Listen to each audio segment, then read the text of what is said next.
I'm an actor, a comedian, and don't take me serious. Entertainment purposes only over here. Got that? There's your disclaimer. Look for me, Lincoln. I'm your write-in candidate. We're going to build this movement from the ground up. I don't want your money.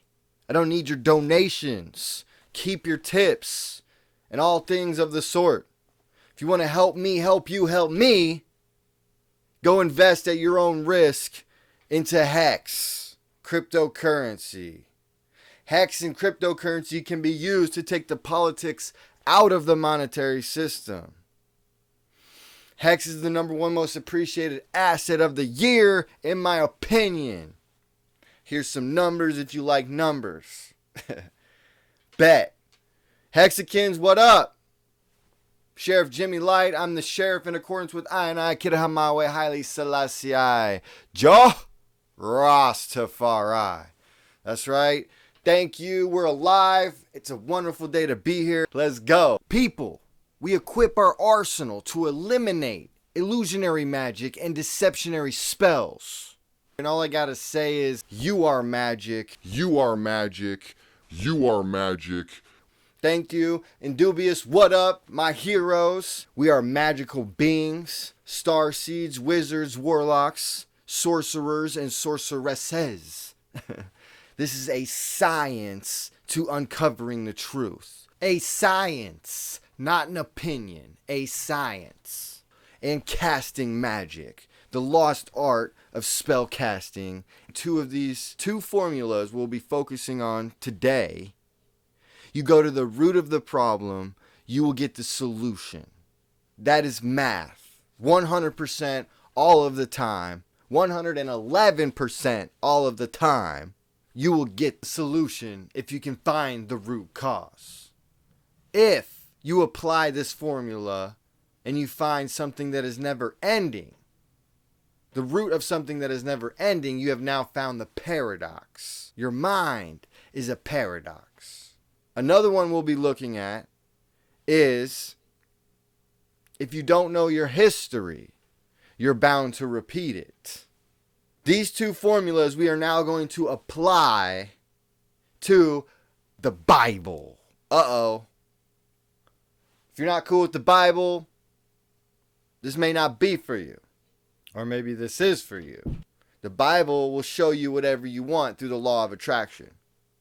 We'll get more into that later. The Bible is one of the greatest books of encoded magic in this matrix, if you know how to decipher it. And with these two formulas, we're going to take a peek at what this manual of magic says. Hold your horses, people. Let's go. Etymology. Knowing the history of where the root of words came from would be the pinnacle of our two formulas here. Etymology is very important to a spellcaster or a magic user. Very important. Don't forget it. And it starts with John. John is very important. If y'all don't know who John is, he's supposed to be Jesus' cousin. John is the wild man. He eats locusts and honey. Honey is sacred. The bee is very important. We'll get into that later. But it starts here. Now look what John says. John, he's a magic man. John, the wild man, represents the West. The Wild Wild West. In the beginning, the root of John, literally the root of John, would be the first sentence. The root of the book of John is the first sentence. John 1:1. In the beginning was the Word, and the Word was with God, and the Word was God. He gave it up right there. If we apply our formulas. Thank you, John. Big tribute to the John. Huh. Buh, buh. Let's go. If we're applying our blueprint correctly to what John, the root of John, is telling us here, then we would need to see where the mass adoption of the word God was used as the title for the supreme creator or source. When did humanity adopt that title, that spell? Thanks to Priest Isaac and some Googling, I pulled up the first publication of where we got the mass adoption of God as the title for the supreme creator or source. And this publication was 1609, done in 1609 or published.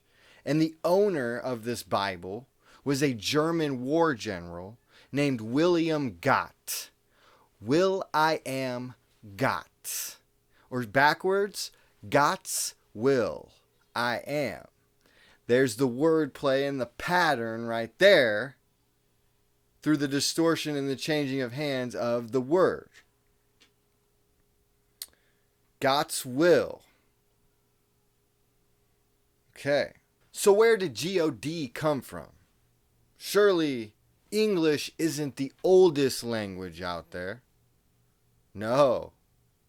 And all of our education, when your teacher tells you the root of word, it stops at Greek and Latin.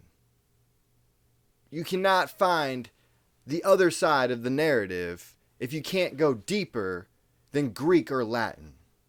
Surely Greek and Latin aren't the oldest languages, are they? No.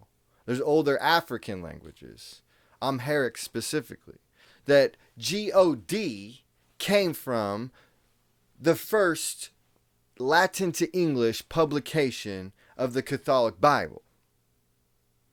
Prior to this, in the Latin language, the title for source or creator was Deus. Special shout out to Von Benjamin. Big ups. Had a message come from him. It was a binary code to exclude the Trinity. Deus. So here we go. We caught these wizards trying to give God a facelift, control the mana pool or source, right?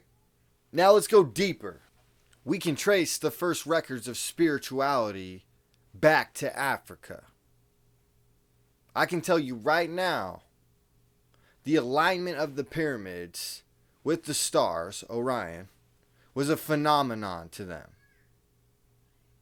Kemet, which was the name of Egypt before Alexander the Great, or fake, came, was a very advanced civilization.